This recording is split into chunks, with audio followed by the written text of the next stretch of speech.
Salut tout le monde, est-ce que vous connaissez le rapport entre les Ouïghours et Mario Kart? Moi oui. Oui, parce que comme je tiens à mon quota d'une allusion géopolitique par vidéo, aujourd'hui on va parler un peu des Ouïghours. Pas besoin de vous faire un cours magistral, je pense que vous êtes tous à peu près au courant des exactions dont ce peuple est victime en Chine depuis des années. Mais une chose qui vous a peut-être échappé, c'est le rapport de l'Institut australien de stratégie politique, paru le 1er mars 2020, il y a bientôt 5 ans, qui mettait le doigt sur le fait qu'un certain nombre d'usines en Chine avaient recours au travail forcé de la minorité ouïghour pour fonctionner, et que pas moins de 82 entreprises reconnues bénéficiaient donc directement ou indirectement de ce travail forcé. Parmi ces entreprises, on retrouve 3 des 4 GAFAM, Google, Apple, Amazon et Microsoft, des marques d'électronique comme Samsung, mais aussi des boîtes japonaises telles que Sony et Nintendo. Alors certains vont me considérer comme une relou de service, mais je sais pas, l'idée de donner de l'argent à des entreprises qui ont potentiellement bénéficié du travail forcé des Ouïghours, ça me plaît pas spécialement. Sauf que dans le même temps, moi, j'aime beaucoup Mario Kart, et les Mario Kart-like d'une manière générale. Mario Kart Double Dash et Mario Kart DS ont été parmi les premiers jeux vidéo auxquels j'ai joué de ma vie, après que mon père m'avait acheté une GameCube et ma mère une DS pour mes 8 ans. Aujourd'hui, je possède ou ai possédé quasi tous les opus de la série, allant de Mario Kart 64 à Mario Kart 8 Deluxe, à la fois dans leur vraie version sur leur console d'origine et en émulation. Dans les alternatives à Mario Kart, j'ai également possédé le très cool Mod Nation Racer Road Trip sur PS Vita, parce que oui, j'ai fait partie des personnes qui ont eu une PS Vita à l'époque de sa sortie. Oui. Nous existons. Et pour le coup, sur PC, les Mario Kart-like, ça court pas les rues. Il y a bien The Karters 2 Turbocharged qui doit arriver cette année sur Steam, mais sinon je suis une libriste ardente promotrice du logiciel libre et des alternatives développées par des communautés. Et pour vous prouver qu'il existe une alternative à quasiment tout, il y en a même une pour Mario Kart. D'où cette vidéo. Super Tux Kart est loin d'être un nouveau venu dans le monde des jeux vidéo puisque le début de son développement remonte à 2004. Pensé dès le début comme un logiciel libre, son développement a été et reste entièrement communautaire et le fruit de bénévoles. Il lui a fallu de longues années pour sortir enfin en version 1.0 en 2019, et quand on voit qu'au début le jeu ressemblait à ça, et que maintenant il a cette tête-là, on se rend facilement compte du chemin parcouru. Alors, commençons par le commencement. Quand vous téléchargez le jeu, au début, vous n'aurez accès qu'à une partie du contenu disponible. Pour débloquer le reste, vous devrez passer par le mode Histoire. Bon, du coup, je trouve un peu dommage que ce même mode histoire commence par une cinématique abominable qui met en exergue le fait que les animations des personnages sont dignes de la fin des années 90. Mais en vrai, une fois qu'on a passé ça, le mode histoire est très sympathique et consiste essentiellement à découvrir les différents circuits et modes de jeu. Maintenant, perso, je trouve ça un peu bizarre de pas partir sur le mode classique des grands prix à gagner pour débloquer de nouvelles courses, qui est simple mais très efficace. Et du coup, si vous êtes comme moi et que vous avez la flemme de passer par un mode histoire, il existe une technique de Sioux pour tout débloquer. Je sais que cette technique fonctionne sur Mac et Linux, donc je suppose qu'elle marche également sur Windows, mais je laisse tester les personnes concernées. Avant même de vous dire ça, notez d'ailleurs que si vous jouez sur Android, le contenu du jeu est déjà débloqué à 100% quand vous téléchargez l'appli. Quant à la technique sur ordinateur, il vous suffit d'aller dans le dossier du jeu, de trouver le fichier players.xml et de changer pour l'intégralité des circuits ce qui vient après le mot solved en y mettant le mot hard. Cette manip prend 2 minutes de votre vie et une fois que vous l'aurez fait, vous disposerez de l'intégralité du contenu du jeu sans problème. Ouais, je sais, moi j'aime bien finir les jeux à 100%. Pour revenir à l'interface, Super Tux Kart offre pas mal de choix. Il est compatible avec toutes les manettes que j'ai pu tester, et ce même avec les manettes de la GameCube d'origine via un adaptateur. J'ai également fait tourner le jeu sur mon téléphone en utilisant une manette Razer pour smartphone qui a fonctionné nickel. Fun fact, le jeu est même jouable à la Wiimote. Par contre, pensez bien à vérifier le mapping des boutons parce qu'il est pas toujours très logique. Par exemple, le bouton d'accélération n'est ni sur A ni sur R, mais par défaut sur Y. Et toute personne ayant déjà joué à un jeu de course une fois dans sa vie devrait a priori considérer ça comme une hérésie. Vérifiez bien aussi le mapping du bouton de sauvetage, vous verrez par la suite qu'il est important. Perso, j'ai mis le mien sur Select. Oui, je mets des touches de jeu primordiales sur Select. En même temps, je vois pas pourquoi vous vous étonnez, j'ai eu la PS Vita. Bon, pour être honnête, quand vous avez un minimum d'expérience, les modes novice et intermédiaire sont moyennement intéressants, et tout comme sur Mario Kart en 50 ou sans cesser, peu de choses vont vous atteindre si vous êtes premier. En revanche, le mode expert va vous offrir un vrai challenge, et c'est difficile de gagner les courses en mode Super Tux tant le niveau des IA du jeu est relevé. Ces dernières sont très efficaces, vont généralement choisir les chemins les plus optimaux, et visent presque parfaitement quand elles lancent des objets. D'autant plus que contrairement à Mario Kart où il y a un délai entre le moment où tu brises un cube et le moment où l'objet apparaît, dans Super Tux Kart, l'objet apparaît immédiatement quand on rentre dans un cadeau. Ce qui fait que parfois il va s'écouler moins d'une demi-seconde entre le moment où l'ennemi récupère l'objet et celui où tu prends l'objet dans la gueule.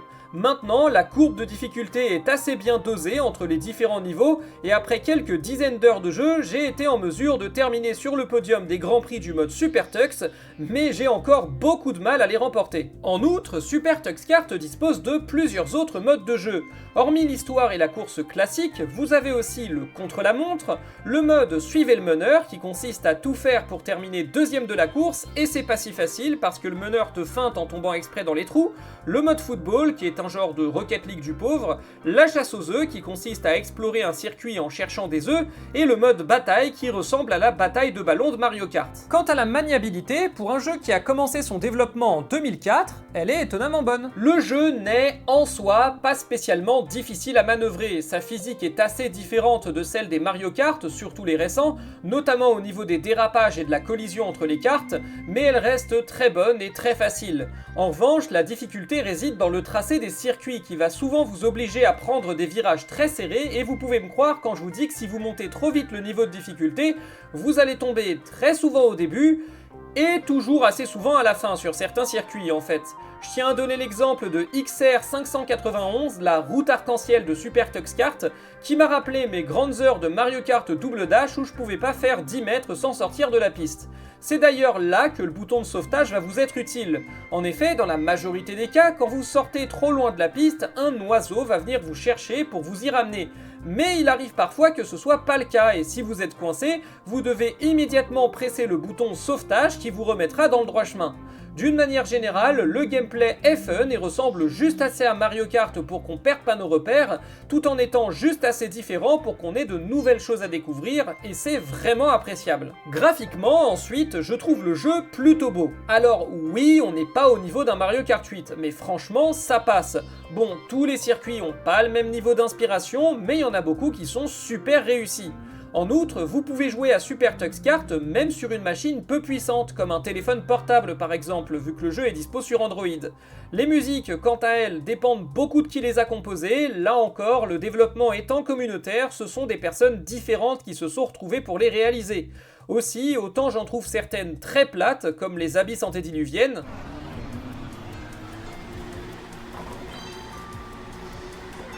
autant j'en trouve d'autres vraiment géniales et entêtantes, comme celle du manoir du Pont aux Corbeaux.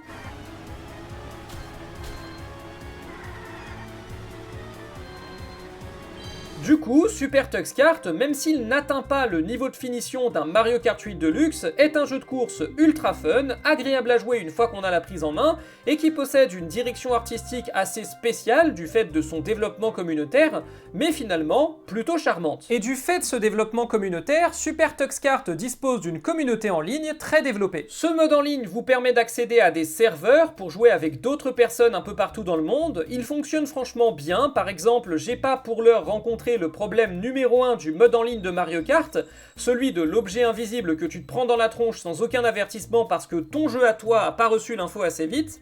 En fait, la seule chose qui manque à ce mode en ligne, c'est les joueurs. Forcément, Super Tux Kart est loin d'avoir une aussi grande communauté que Mario Kart, et il y aura donc des fois où vous allez vouloir rejoindre une partie en ligne et où il y aura juste personne pour le faire. Mais l'autre particularité de ce mode en ligne, qui est génial, est au niveau des extensions. Certains seraient prompts à dire que Super Tux Kart a beaucoup moins de circuits que Mario Kart, et c'est vrai que Mario Kart 8 possède beaucoup plus de circuits. Tout du moins jusqu'à ce que vous vous rendiez dans les extensions pour télécharger les centaines de courses proposées par la communauté. Vous avez un choix monstrueux et très varié, et certaines courses sont vraiment magnifiques visuellement. Même chose pour les personnages, vous l'avez peut-être remarqué, mais Super Tux Kart est un hommage à la communauté du libre, et tous ces personnages sont des mascottes de logiciels libres ou open source. Bon, le seul problème, c'est qu'elles ont pas tellement changé depuis la sortie et que les logiciels auxquels elles font référence ont parfois disparu de la circulation. On a certes des célébrités comme Tux, la mascotte de Linux, Wilbur, la mascotte de GIMP, ou encore Conky, la mascotte de KDE, mais on a aussi des trucs comme Amanda, la mascotte de Window Maker, un gestionnaire de fenêtres, ou encore Emule, la mascotte d'Emule, qui, pour ceux qui connaissent pas, était un peu l'ancêtre des logiciels de torrent. Et pour ceux comme moi qui connaissaient, sachez que ça existe encore. Voilà. Pour info. Mais du coup, c'est là que les extensions de personnages trouvent leur intérêt, puisque vous allez pouvoir enrichir votre bestiaire avec des trucs un peu plus récents. Alors après, là aussi, ça va de trucs vraiment cool, comme le mammouth de Mastodon, qui est super beau, à des trucs complètement absurdes. Genre, un exemple, le logiciel utilisé pour créer les personnages s'appelle Blender. Et ce logiciel, quand vous l'ouvrez, vous avez d'abord un cube en 3D, simple, qui vous sert de base de départ, et ensuite vous pouvez le modeler comme vous voulez, ce qui vous donne par exemple les différents personnages. Et il y a quelqu'un qui s'est visiblement dit « Et si je changeais rien ?»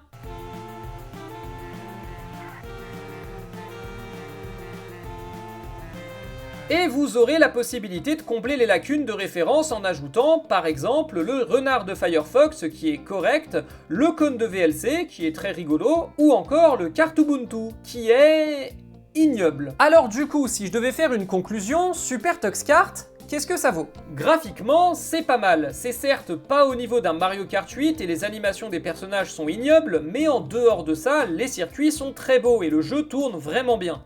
Niveau son, les musiques libres de droit utilisées vont d'assez oubliables pour les moins bonnes à vraiment entraînantes pour les meilleures et l'ensemble est au final assez satisfaisant.